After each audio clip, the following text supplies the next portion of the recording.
The engines will actually be started by crew members At the time, in the back. No self-starters in these.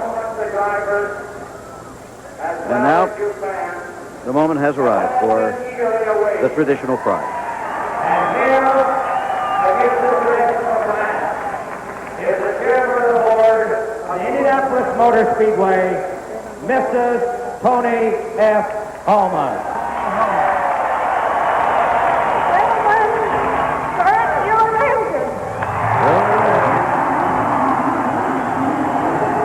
And so the sound of the engines dominates the scene now, but the real story is inside the car, inside the helmet, inside the racing coverall.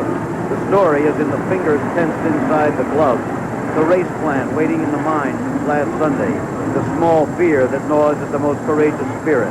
The real story is inside the 33 men who are about to race at Indy. That's Rick Mears, twice a winner here. Now on the comeback trail at age 34, conscious that he has the fastest car in Indianapolis history under him. Conscious, too, of the pain that still lingers in his feet and legs long after the accident that almost ended his career. Mears on the inside of row 1. Next to him, Danny Sullivan, the defending champion. The swinging bachelor image is left to the public relations man now. This is 36-year-old Danny Sullivan, who used to sleep in the back of his car out to prove that last year's victory was no fluke. Rounding out the first row, this is 23-year-old Michael Andretti, aware of the two experienced champions inside him on the front row. Not a rookie trying to blaze a new trail, but a son trying to expand the family tradition. A tough job for anybody at best. Moving back to the second row, there's old Al Unser at age 46. He's the opposite of Michael, a three-time champion here. He tries to win one more to tie A.J. Foyt's record of 4 victories, and he's not unaware that his son sits in the row behind him, Al Unser Jr. Somewhere back there, old A.J., as we mentioned, he'll have to charge from the back, and it is his habit. It is his wont. And the same is true of Mario Andretti, way back there in the 10th row, remember.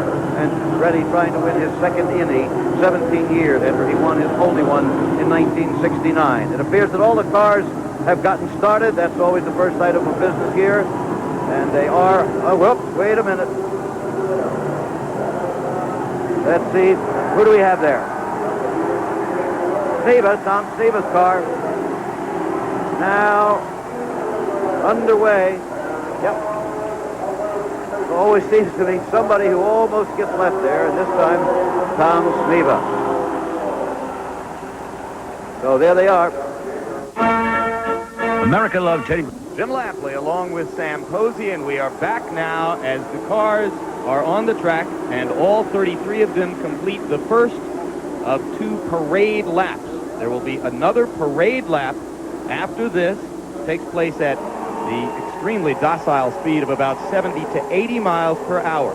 Then a pace lap during which the cars will speed up to about 120 miles per hour. And if they are in proper order, at the end of the pace lap, neatly fitted into their 11 rows, then they will get the green flag that signifies the beginning of the 1986 Indianapolis 500. Sam Posey, this is a last opportunity for the drivers to collect themselves, to feel the cars under them, some of them moving back and forth, as you can see there, to warm up their tires.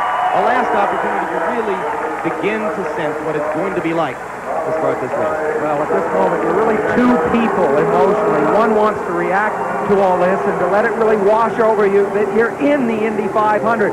The other part of you is that rather tough, unemotional person that you have to be to have gotten here in the first place. I can remember warming up the tires, and you saw a couple of the cars do zigzagging back and forth, checking the gauges, and crying all at the same time.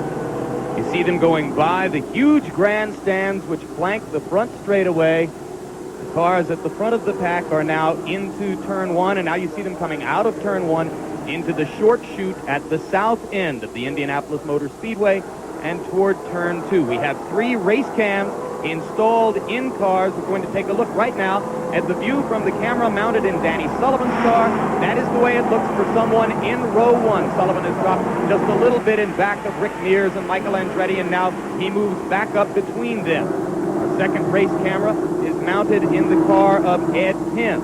Ed Pym, who was a rookie last year, is driving in the 4th row, and that's how it looks to be Ed Pym at this moment on the inside of row number 4. Emerson Fittipaldi and Johnny Rutherford are to the outside of Pym.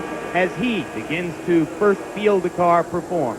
And finally, our third race cam is mounted in the car of Roberto Moreno of Brazil. And he is all the way back in row 11. That's how it looks to be at the very back of the pack, just in front of Moreno, and to his right, the red car belongs to Mario Andretti. Not that one which just darted into the picture on the right, but the one farther up there is Andretti's. And here, once again, a look at the point of view of one Danny Sullivan.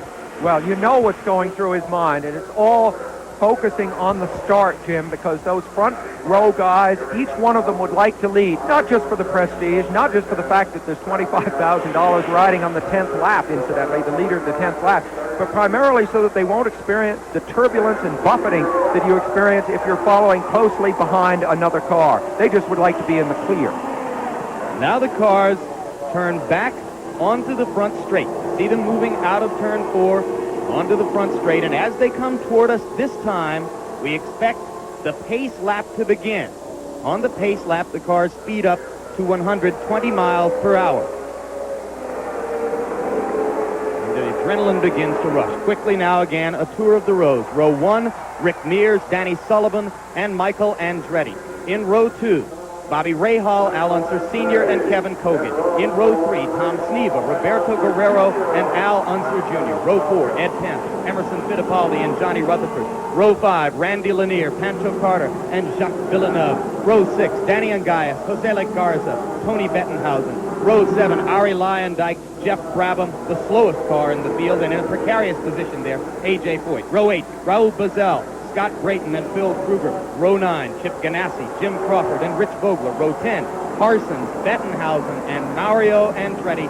And row 11, George Snyder, Roberto Moreno, and the man who was added to the field as an alternate, Dick Simon. The pace car is being driven by the legendary test pilot, Chuck Yeager, a man with a great deal of kinship in his career to what the drivers experience here. Well, the whole concept, of course, of the right stuff, as introduced by author Tom Wolfe, pertains in a great many ways to racing drivers. There are some differences between racing drivers and pilots, but not a great many. And certainly the similarities, especially at a moment like this, overwhelm the differences. Both love the limelight. Both are willing to risk their hides in order to experience it. I wouldn't like